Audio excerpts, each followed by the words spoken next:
नमस्कार, मी शीतल कांडेलकर, शिक्षक आघाडी शहर अध्यक्ष, पुणे शहर, आम आदमी पार्टी.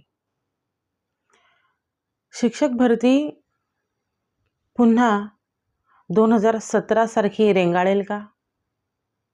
पूर्ण संख्येत शिक्षक भरती होणार आहे का?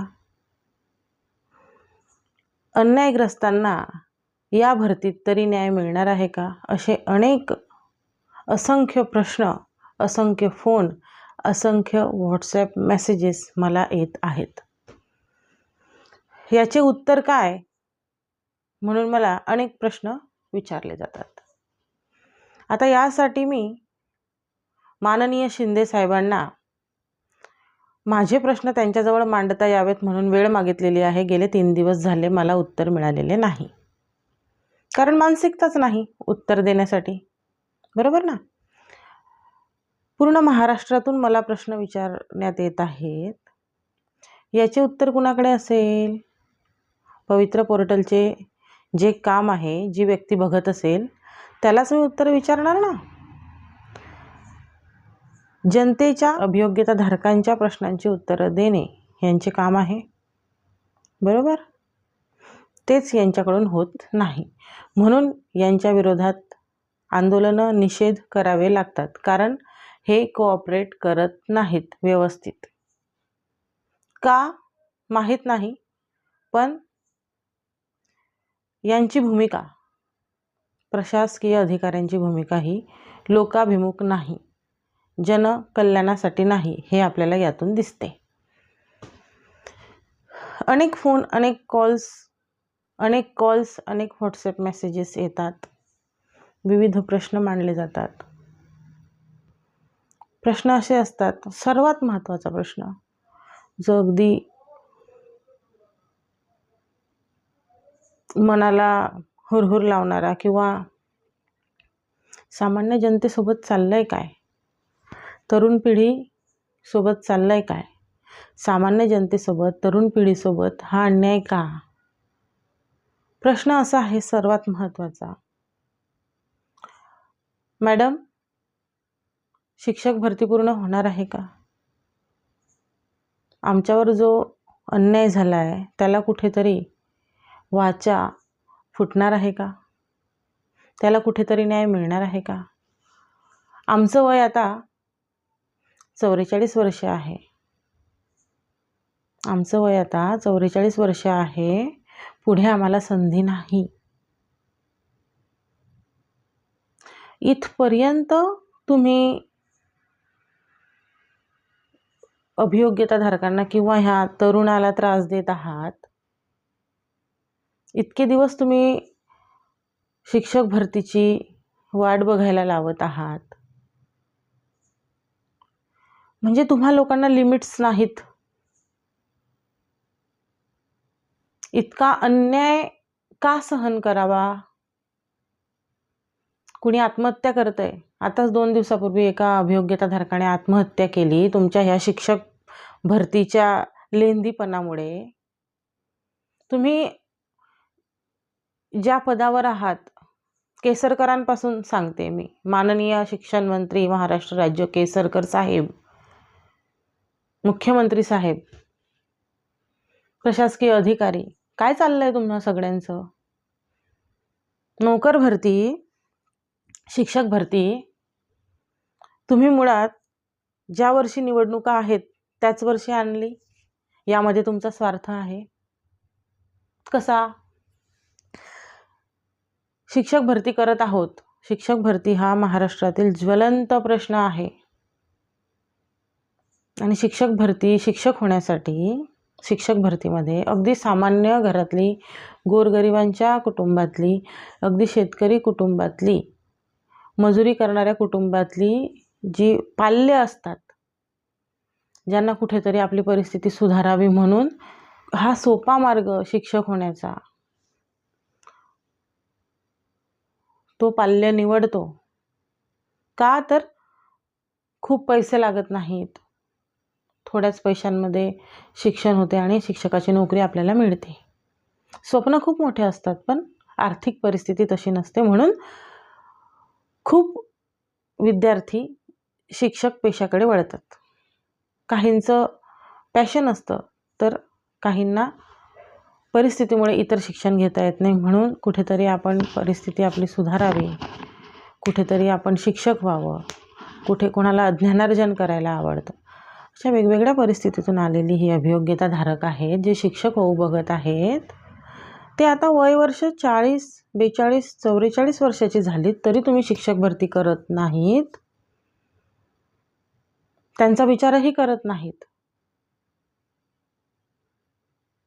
वयोमर्यादा वाढवायला सांगा, असेही मला मेसेज येत आहेत. आता किती 50 वर्षाची होऊ देणार आहात का तुम्ही ह्या तरुणांना? 50 वर्ष वयोमर्यादा आपली होते तोपर्यंत शिक्षकाची नोकरी मिळण्यासाठी वाट बघावी लागणार आहे का? इतके निर्दयी तुम्ही आहातच कसे? बरं, असंही नाही की जागा नाही आहेत. 69,000 शिक्षकाच्या महाराष्ट्रामध्ये रिक्त जागा असताना तुम्ही आता कुठे ओढून ताणून आम्ही बोलून तुम्ही ही 14,000ची भरती कुठेतरी पूर्ण केलेली आहे. त्यातून बऱ्याच लोकांना नियुक्तीपत्रही मिळालेली नाहीत. 16,000ची तुम्ही जी जाहिरात काढलेली होती त्यातून तुम्ही 14,000 भरती करत आहात. तेवढा तुम्ही थकलात. कोणत्याच प्रश्नांची उत्तरं देत नाहीत. विथ इंटरव्ह्यूचा राऊंड कधी आहे? 10% का नाही म्हणताय तुम्ही लोक? पात्र गैरहजर हे कुठे आहे या सगळ्या गोष्टी? 17 सारखी परिस्थिती तुम्ही करणार आहात का? तुम्हाला असं वाटतंय का की अभियोग्यता धारकांनी पेटून उठावं? यात नुकसान तुमचंच आहे. विधानसभेमध्ये तुम्हाला याचं उत्तर मिळणार आहे. अजिबात या लोकांना मतदान करायचं नाही आहे, अजिबात नाही. कुणाला निवडून देताय तुम्ही? ज्यांनी तुमचे आयुष्य खाल्लीत, ज्यांच्याकडे तुमच्या प्रश्नांची उत्तरं नाहीत. जिथे प्रश्न विचारले तिथे पळतात ही लोक. कुणाला निवडून देताय? सुज्ञ जनतेला सांगते मी की तुम्ही थोडा विचार करा, सारासार विचार करायला शिका. आपण कुणाला मतदान करत आहोत?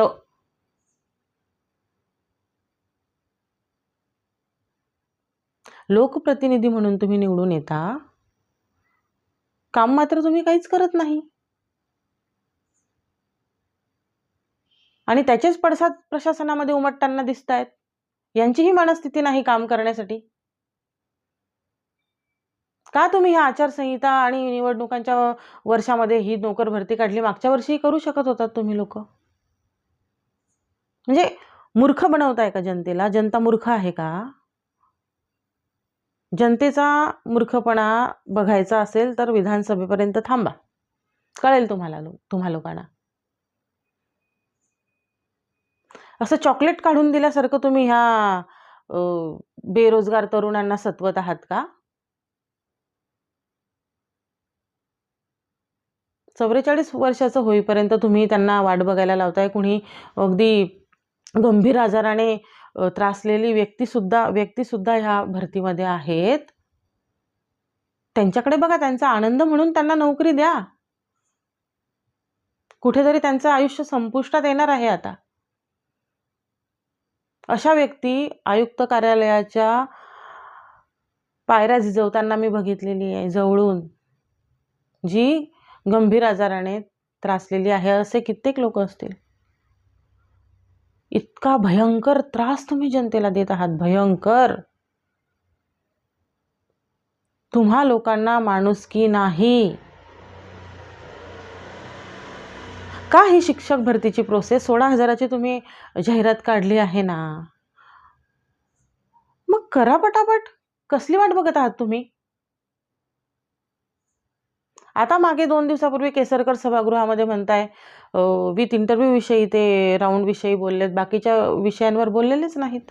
काय शिक्षक भरती म्हणून तुम्ही बोलत आहात म्हणे. विद्यार्थ्यांचा विचार करा. अरे, शाळेमध्ये शिक्षक असतील तेव्हा विद्यार्थी घडतील. इतकी साधं सोपं तुम्हाला कळत नाही का?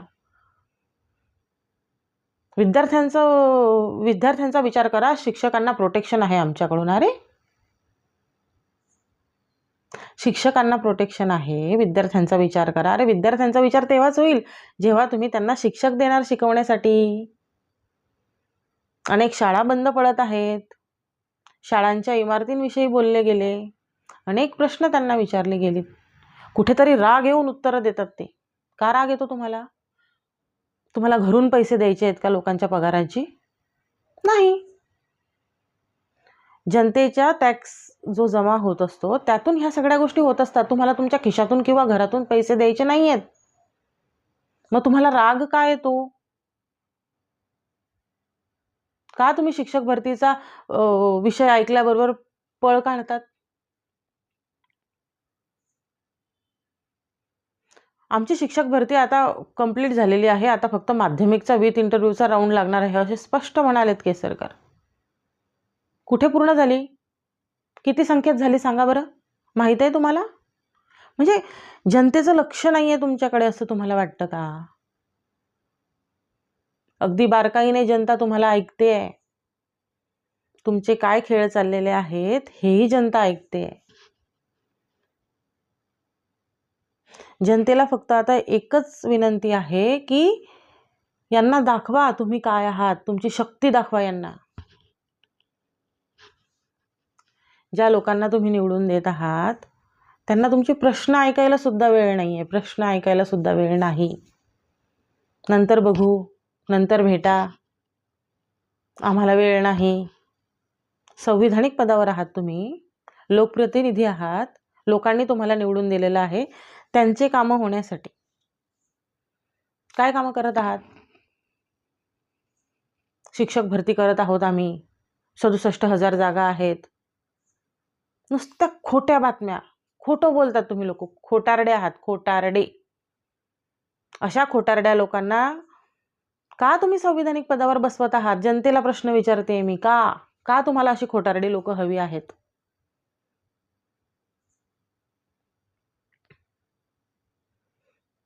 आयुक्त साहेब बोलताना म्हणतात की यांना अभियोग्यताधारकांना कुणीतरी पाठबळ देत आहे, कुणीतरी त्यांना असं करण्यास आता मेल्स वगैरे बरेचसे पाठवले होते. अभियोग्यताधारकांनी काही पत्र पाठवले होते मंत्रालयामध्ये, सचिवांना, आयुक्त कार्यालयामध्ये, आम्हाला, आम आदमी पक्षाला. आयुक्तांचं म्हणणं असं होतं यांना कुणीतरी भडकवतं. अरे भडकवण्याची गरज नाही आहे त्यांना. भडकवण्याची गरज नाही. ते आता इतके मोठे आहेत की त्यांना त्यांच्यावर काय अन्याय होतोय हे कळतंय. भडकवायची गरज काय? 14 वर्ष तुम्ही शिक्षक भरती करत नाही आहात. 14 वर्षापासून जो अभियोग्यताधारक शिक्षक भरतीची वाट बघतोय गोरगरिबाच्या घरातला, त्याला भडकवण्याची गरज आहे का? त्यांना सारासार विचार करता येत नाही स्वतःचा? काय बोलताय तुम्ही? आणि सोडा ह्या गोष्टी सगळ्या. शिक्षक भरतीवर कॉन्सन्ट्रेट करा. किती जास्त तुम्ही अभियोग्यताधारकांना नोकरी देऊ शकताय याच्याकडे लक्ष द्या. हे 14,000 आता कुठे तुम्ही भरलेले आहेत, पुढचे राऊंड लावा, सेकंड फेज घ्या याच स्टेटवर. काय टेट आणि सीईटी आणि सीटेट काय एक्झाम घेताय तुम्ही? 1,000 रुपये प्रत्येक विद्यार्थ्याकडून गोळा करताय. काय फायदा होतोय एवढ्या एक्झाम देऊन मुलांचा? काहीच फायदा होत नाही. कित्येक एक्झाम घेतल्या तुम्ही, 1,000 रुपये फीज. अरे ज्या अभियोग्यताधारकाला 500 रुपये नाहीये पुण्यात येण्यासाठी त्याच्याकडून तुम्ही एक्झामसाठी 1,000 रुपये घेताय. काय करणार आहे या पैशांचं? आणि बरं परीक्षा घेताय तुम्ही 1,000 रुपये घेऊन, त्यातून त्यांना नोकऱ्या तरी देऊ शकताय का तुम्ही? गुणवत्ताधारकांना नोकऱ्या देऊ शकताय का? पवित्र पोर्टलच्या नावाखाली तुम्ही शिक्षण व्यवस्था अगदी मोडकळीस आणलेली आहे. पवित्र पोर्टल आहे का? आहे का? स्वतःला विचारा बरं.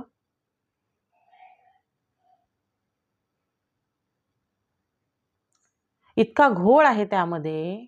कुठेतरी अपात्र होत आहे चांगल्या मार्क्सवाले अभियोग्यताधारक, जे तुमच्या प्रोसेसमधून बाहेर पडत आहेत असेही फोन मला आलेले आहेत. तुम्हाला जर शिक्षक भरती करायचीच आहे तर चांगल्या मनाने करा. वाईट दृष्टिकोनातून तुम्ही कुठेतरी मनामध्ये सुडाची भावना ठेवून तुम्ही अभियोग्यताधारकाकडे बघता. जसं तुम्हाला त्या नोकरीला लागल्यानंतर तुम्हाला घरातून पगार द्यायचेत.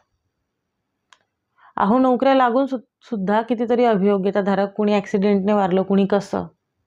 तुम्ही आनंदाने नोकऱ्या नाही दिलेल्या अभियोग्यताधारकांना.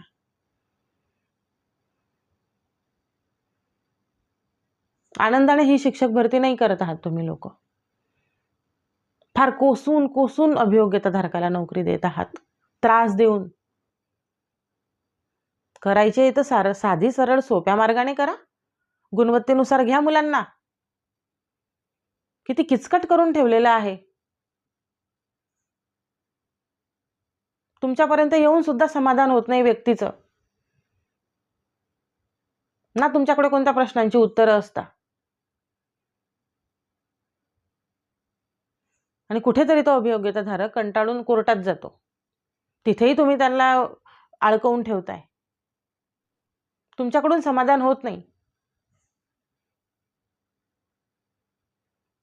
कोर्ट जे प्रश्न विचारतं त्यातून तुम्ही त्यांचं समाधान करू शकत नाहीत. कुठेतरी उडवाउडीची उत्तरं, कुठेतरी तारीख पे तारीख चाललंय. एजबार होत आहेत अभियोग्यताधारक. इतक्या वर्ष वाट बघायला लावताय. लोकशाही संपवली आहे तुम्ही लोकांनी. संविधानाने दिलेले हक्क कुठेतरी तुम्ही लोकांना देत नाही आहात. ही मुजोरी सहन केली जाणार नाही. गुलाम नाही आहोत आम्ही. कुठेतरी तुम्हीच म्हणाल तसंच होईल असं नाही. अनेक मार्ग आहेत आमच्याकडे. मग सर्व अभियोग्यताधारकांना, त्यांच्या कुटुंबांना मला सांगायचंय, कुटुंबीय ऐकत असाल तर, ऐकत नसतील तर सगळ्या अभियोग्यताधारकांनी हा जो माझा व्हिडिओ आहे हा घरामध्ये सगळ्यांना दाखवा. मी काय म्हणते, संपूर्ण अभियोग्यताधारकांच्या कुटुंबियांना, स्त्रिया असतील तर त्यांचे जे साथीदार असतील, जोडीदार असतील,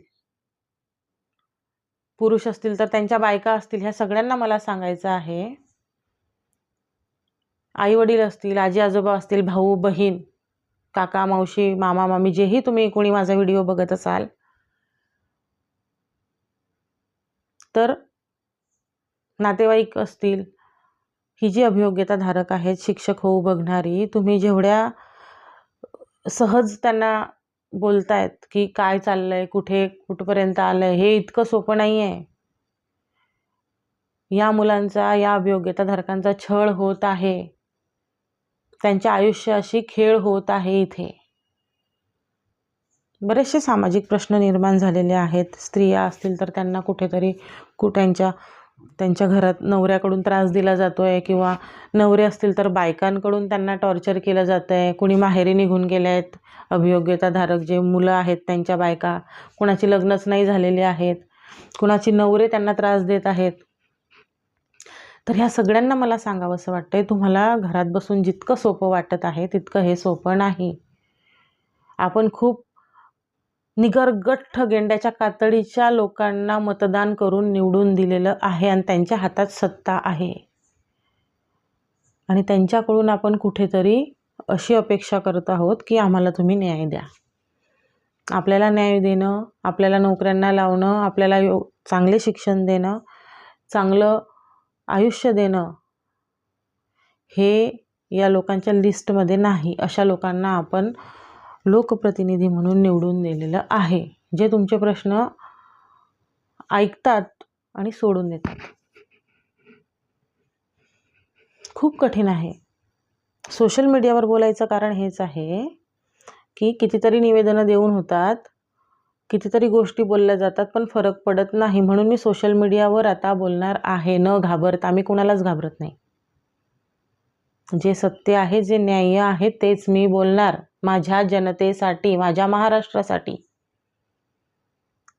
प्रत्येक बेरोजगार तरुणासाठी मी इथे बोलणार आहे. प्रत्येक त्या विद्यार्थ्यासाठी बोलणार आहे जो विद्यार्थी प्रायव्हेट शाळेमध्ये पैसे देऊन जाऊ शकत नाही. अशा प्रत्येक विद्यार्थ्यासाठी मी तुमच्याशी भांडणार आहे, शासन आणि प्रशासनाशी. महाराष्ट्रातील गोरगरिबाच्या लेकराला चांगल्या इमारती द्या, चांगले शिक्षक द्या, चांगलं शिक्षण द्या. तेव्हाच महाराष्ट्राचं कल्याण होणार आहे. इतकी साधी सरळ गोष्ट तुम्हा लोकांना लक्षात येत नाही, किंवा लक्षात येऊनही तुम्ही त्या गोष्टींची अंमलबजावणी करत नाहीत का?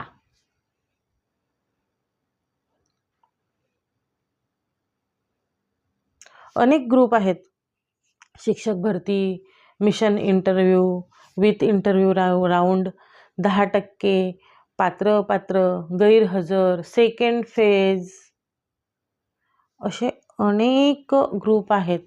80% पदभरती, 100% पदभरती, शिक्षक भरती, अन्यायग्रस्त, प्रकल्पग्रस्त, खेळाडू, असे अनेक ग्रुप आहेत ज्यात मला अभियोग्यताधारकांनी ॲड केलेलं आहे. आणि त्यांची सततची प्रश्न, त्यांची अस्वस्थता त्या ग्रुपवर मी रोज बघते, रोज. एवढा अन्याय करणारे तुम्हाला हा हक्क दिलाच कोणी आहे की तुम्ही जनतेवर हा अन्याय करा? कुणी तुम्हाला हक्क दिलाय? जनता कमी पडते का यांना प्रश्नांची उत्तरं विचारण्यासाठी? जनता का शांत आहे? अरे, जनतेला मला सांगावंसं वाटतंय की तुम्ही आहात म्हणून हे आहेत. लढायला शिका. शांत बसण्याची वेळ गेली, हे मी सतत सांगते. शांत बसण्याची वेळ गेली, तुम्ही लढायला शिका. जेही आंदोलनं, जेही आता आपण पुढे करणार आहोत, त्याच्यासाठी जास्तीत जास्त लोकांनी एकत्रित या. कोण श्रेय घेतंय, कोण कशासाठी काम करतंय, या गोष्टी सोडा. फोकस फक्त शिक्षक भरतीवर करा. मला बरेचसे 2 ते 3 लोक असे आहेत की वा छान प्रचार करत आहात तुम्ही पक्षाचा, वा मस्त चाललंय तुम्हाला, असं वाटतंय तुम्ही शिक्षक भरती करत आहात. अरे बाबा, तू जो बोलतोय ना, तुझ्यासाठी मी लढते, हे पहिले लक्षात घे. मी किंवा जोही कोणी तुमच्यासाठी लढत असेल ती व्यक्ती खूप चांगलं काम करत आहे, मी सांगते तुम्हाला. कुठेतरी कृतज्ञ असायला हवं असतं आपण. आणि राहिला माझ्या पक्षाच्या प्रचाराचा विषय, मला अभिमान आहे, मी आम आदमी पक्षामध्ये एक कार्यकर्ता म्हणून काम करते. आणि आम आदमी पक्ष आहे म्हणून मी राजकारणात आहे. एक इमानदार पक्ष मी महाराष्ट्राला देऊ बघत आहे. आणि म्हणून आज मी इथे तुमच्यासाठी लढते. अन्याय खूप झाला, आता कुठेतरी याला वाचा फोडणे आवश्यक आहे. कुठेतरी बदल आपल्या महाराष्ट्रामध्ये आम आदमी पक्षाच्या रूपाने होत आहे, तो तुम्ही जनतेने स्वीकारणं महत्त्वाचं आहे.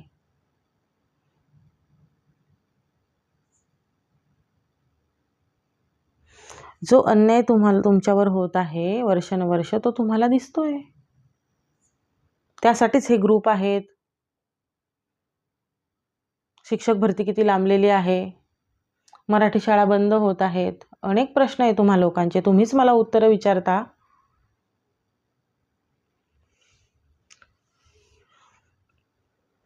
कुठेतरी हे थांबलं पाहिजे. कुठेतरी जी लोक आपल्यासाठी काम करत आहेत, ज्या लोकांचे काम आपण दिल्ली पंजाबमध्ये बघत आहोत, त्या लोकांकडे बघून तुम्ही सारासार विचार करू शकायला हवं.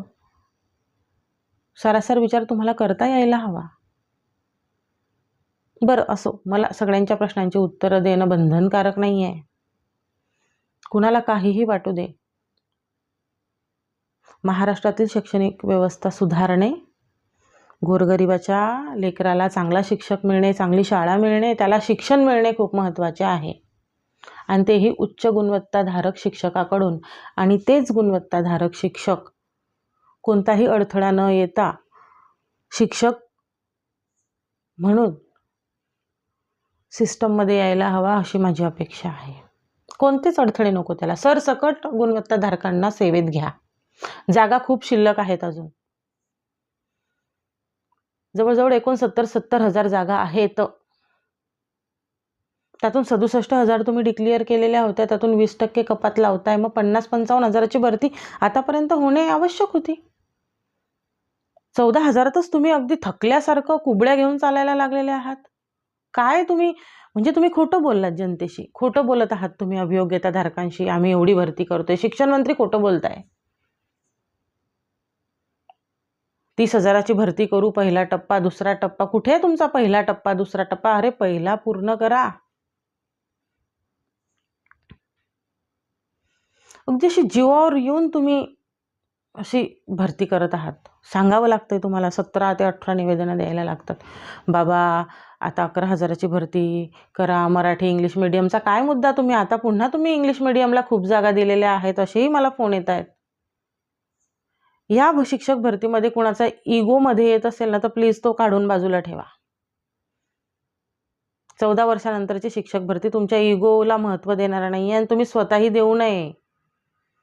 आपला इगो बाजूला ठेवून सर्वसामान्य घरातील गोरगरिबांच्या लेकरांना, अभियोग्यताधारकांना, गुणवत्ताधारकांना शिक्षक भरतीमध्ये स्थान द्या. त्यांना सिस्टममध्ये घ्या. ते शिक्षक म्हणून खूप चांगले आहेत, हुशार आहेत ते अभियोग्यताधारक. घ्या त्यांना.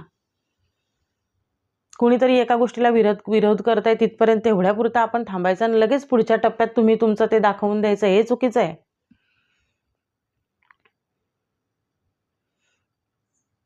म्हणजे तुम्ही त्या पदावर आहात, लोकसेवक आहात तुम्ही तिथे, तर तुम्हाला हवं तसं करणार आहात का? तुम्ही स्वतःसाठी नाही बसलेले तिथे, हे विसरू नका. तुम्ही जनतेसाठी बसलेले आहात. स्वतःच्या मनाला पटेल तसं थोपवू नका अभियोग्यताधारकावर. सगळ्यांना समान न्याय द्यायला शिका.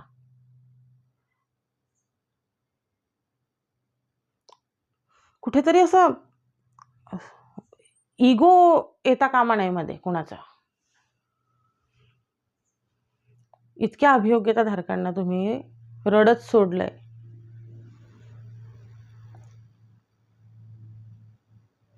खूप वाईट कंडिशन आहे विद्यार्थ्यांची, अभियोग्यताधारकांची खूप वाईट. तुमच्याशी त्यांना लढता येत नाहीये. काय इतकं घाबरवून सोडलंय तुम्ही त्यांना? सरळ सोपं पटकन कसं होईल? तुम्हाला करायचीच आहे ना भरती, तुम्ही स्वतःच म्हटले आहात ना, तर करा ना मग. तुम्हाला का आमच्यासारख्या लोकांची गरज लागते? आम्ही तुम्हाला म्हणू, आम्ही आंदोलनं करू, आम्ही निषेध करू, आम्ही निवेदन देऊ, मग तुम्ही करणार का? तुम्हीच डिक्लेअर केलंय ना की शिक्षक भरती करणार आहात. पहिला टप्पा 30,000चा, मग 20-25,000चा टप्पा. तुम्हीच बोललेले आहात ह्या गोष्टी. सोशल मीडियावर आहे, केसरकर साहेब बोललेले आहेत. खोटं बोलता का म्हणजे तुम्ही? मग खोटं बोलता जनतेशी. जनतेने बघावं हे किती खोटं बोलताय तुमच्याशी. जनतेचं लक्ष आहे का? खोटं म्हणजे तुम्हाला काहीच समजत नाही हे लोक. त्यांना असं वाटतं आपण खोटं बोलून जनतेला काहीही सांगून बरोबर यांना आपल्याकडून करून घेऊ आपण. हे असं होणार आहे का? जनतेला विचारते मी. तुम्हाला कळत नाही का एवढं? केसरकर बोललेले आहेत ना, व्हायरल होत आहेत व्हिडिओ. खोटं बोललेत की नाही? कुठे केली यांनी भरती? याच्या खोटारड्या लोकांना तुम्ही निवडून देता.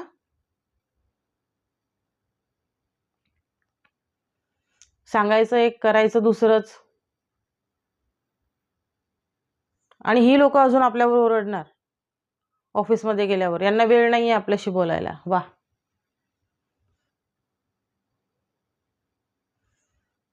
मी तर म्हणते जनतेने आता स्ट्रॉंग व्हायला हवं. जनतेने हिम्मत असायला हवी प्रत्येकामध्ये.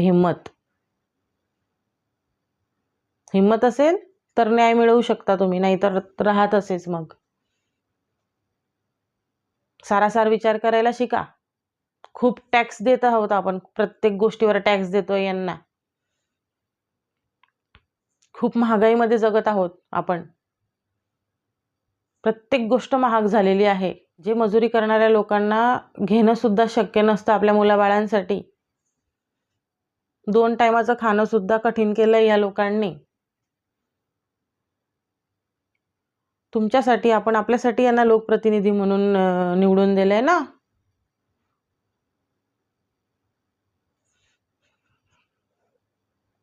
शेतकरी हैराण आहे. शेतकऱ्यांची मुलं बाळं हैराण आहेत. स्त्रिया हैराण आहेत. पुढच्या पिढीला काय देऊ आपण, हा पालकांना प्रश्न पडलेला आहे. त्यांच्या फीजसाठी त्यांच्याकडे पैसे नाहीत. तुमच्या शासकीय शाळा पाहिल्या तर शिक्षक नाहीत, इमारती नाहीत, रस्ते नाहीत शाळेत जायला, तिथे पाणी नाही, तिथे टॉयलेट्स नाही. एक वही घ्यायला, साधी वही घ्यायला गेलो, वही पुस्तक दप्तर, ते सुद्धा कमी पैशांचे नाही, तिथेही खूप पैसे लागतात.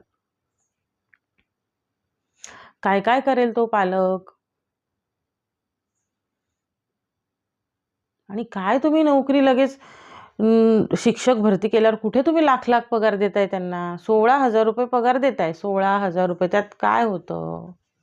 तेही द्यायला तुमची इतकी जीवावर येते, कमाल आहे. फक्त शोषण करताय तुम्ही, जनतेचं शोषण करताय वेगवेगळ्या प्रकारे.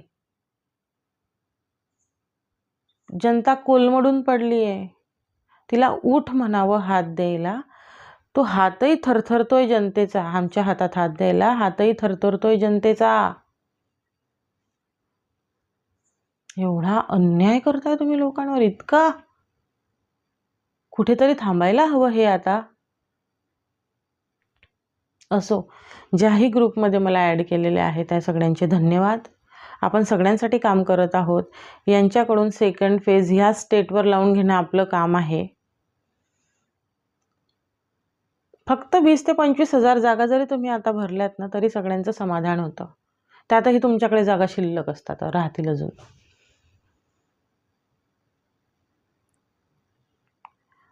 इतकं सहज आहे, तुमच्याकडे जागाही आहेत, सगळ्यांना न्याय मिळवून देऊ शकता तुम्ही लोक. पण ते असं वृत्तीच अशी आहे ना, टॉर्चर करण्याची. असं जनतेसाठी, जनतेचा त्रास आपल्याला दिसत नाही आहे. माझ्यासोबत जेही अभियोग्यताधारक आजूबाजूला होतीत गेल्या सोमवारी, त्या प्रत्येकाचा चेहरा बघा. तिची दुःख आहे, तिची बेरोजगारीची झलक. बेरोजगारी काय आहे, ते कोणत्या गोष्टीतून सर्वाईव्ह करताय, ते त्यांच्या चेहऱ्यावर स्पष्ट दिसतं. तुम्ही बघा त्या अभियोग्यताधारकांचे चेहरे बघा, बघून खूप वाईट वाटतं. ते बोलायला लागले की थांबत नाही. त्यांना असं वाटतं आपण किती सांगावं. प्रत्येकाचा प्रॉब्लेम आहे, प्रत्येकाचा. कुणाकुणाच्या खांद्यावर हात ठेवून आपण त्यांचं सांत्वन करावं. शेवटी मी प्रयत्न करू शकते. तुम्ही लोकसेवक आहात, लोकप्रतिनिधी आहात, तुमच्या हातात आहे यांना नोकऱ्या देणं, आणि जागा पण आपल्याकडे आहेत. खेडोपाडी पालकांना त्यांच्या त्या जिल्हा परिषदेच्या शाळेमध्ये शिक्षक पण हवे आहेत. नगरपालिका, महानगरपालिकांमध्ये शिक्षकांची गरज आहे. हे सगळं असताना तुम्ही का थांबला आहात? कुणाची वाट बघताय तुम्ही? फक्त उपयोग करून घ्यायचा, जनतेचा उपयोग करून घ्यायचा स्वतःच्या स्वार्थासाठी. इलेक्शन आले की त्यांना मोठ्या मोठ्या गोष्टी सांगायच्या. इलेक्शन होईपर्यंत, मतदान होईपर्यंत त्यांना असंच झुलवत राहायचं, आणि नंतर एकदाच आपल्याला पद मिळालं की निश्चिंत व्हायचं. कोणती जनता, काय त्यांची प्रश्न, काय घेणं देणं नाही तुम्हा लोकांना.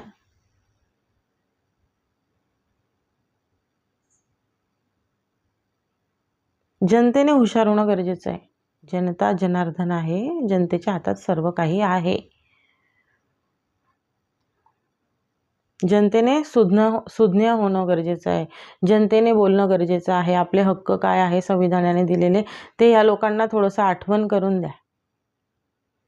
कळेल यांना मग जरा. हे फक्त शिक्षक भरतीतलाच विषय नाही आहे. पोलीस भरती रेंगाळते आहे, तिथेही अन्याय आहे.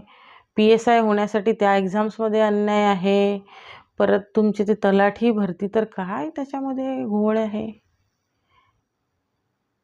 तेही राहिलं बाजूला. काय चाललंय तुम्हा लोकांचं? सर्व ठिकाणी सर्व अभियोग्यताधारक असू दे, शिक्षक भरतीतले किंवा इतर परीक्षा दिलेले विद्यार्थी असू दे, नोकरीसाठी वाट बघत आहेत, आणि सर्रास तुम्ही त्यांच्या आयुष्याशी खेळत आहात. खेळताय तुम्ही त्यांच्या आयुष्याशी. त्यांचा जीव जाऊ देत, काही होऊ दे, तुम्हाला लोकांना काही फरक पडत नाही.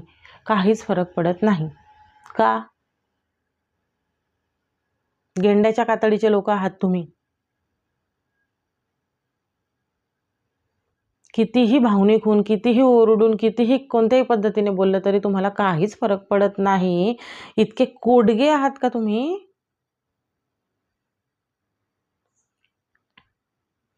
हा अन्याय फक्त जनताच थांबवू शकते. स्वतःवरचा अन्याय फक्त जनता थांबवू शकते, हे मी या माध्यमातून सांगते.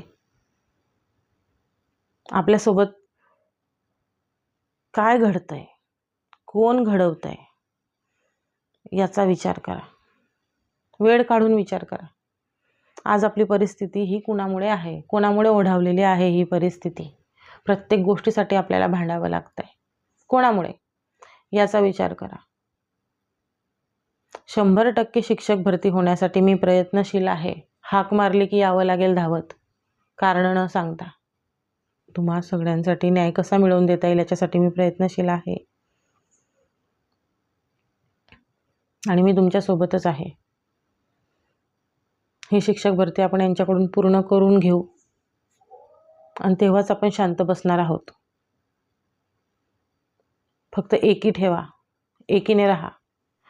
80% पदभरती, मिशन इंटरव्ह्यू, विथ इंटरव्ह्यू, 10% पात्र अपात्र गैरहजर, सेकंड फेज, प्रकल्पग्रस्त, इतर सर्वांसाठी आपण काम करणार आहोत. जास्तीत जास्त पदभरती झाल्यानंतर सगळ्यांवरचा अन्याय दूर होणार आहे. म्हणून आपल्याला जास्तीत जास्त पदभरती कशी करून घेता येईल यावर फोकस करायचा आहे. आणि मग काय घोड आहे, हे सगळेच घोड मग यांचे बघू. मग पहिले भरती कंप्लीट होऊ द्या आपली.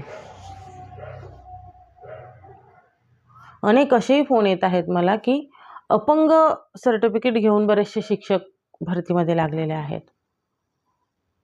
का तुम्ही त्यांची टेस्ट करत नाही व्यवस्थित? कसं काय तुम्ही भरती करून घेताय लोकांना? गुणवत्ताधारकावर अन्याय आहे हा. बरेचसे फोन येत आहेत मला या संबंधी. खूप मोठा स्कॅम आहे हा. डुप्लिकेट सर्टिफिकेट देऊन नोकऱ्या मिळवणं. मग जी लोक अभ्यास करताय त्यांनी अभ्यासच करत राहावं का? त्यांना न्याय कधी? मोठ्या संख्येने पदभरती करा.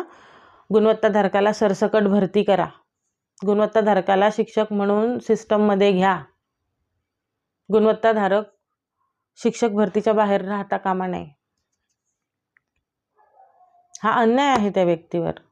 का वयाच्या 44 वर्षापर्यंत, वयाच्या 50 वर्षापर्यंत अभ्यास करावा का त्याने एंट्रन्स एक्झामचा? ही अपेक्षा आहे का तुमची? मानसिकता असेल का त्या व्यक्तीची इतक्या वर्ष अभ्यास करण्यासाठी? आणि काय करता तुम्ही लोक? एक्झाम घेऊन हजार रुपये फी जमा करताय, पैसे गोळा करताय, फक्त पैसे. कसं शोषण करायचं जनतेचं, हे याचे प्लॅनिंग्स आहेत तुमच्याकडे, याचे रोडमॅप तयार आहेत. जनतेचं शोषण कशा पद्धतीने आपल्याला करता येईल, कुठून पैसा काढता येईल. त्याला न्याय नाही, त्याला नोकरी नाही, त्याच्या रोजगाराची काळजी नाही आहे तुम्हा लोकांना.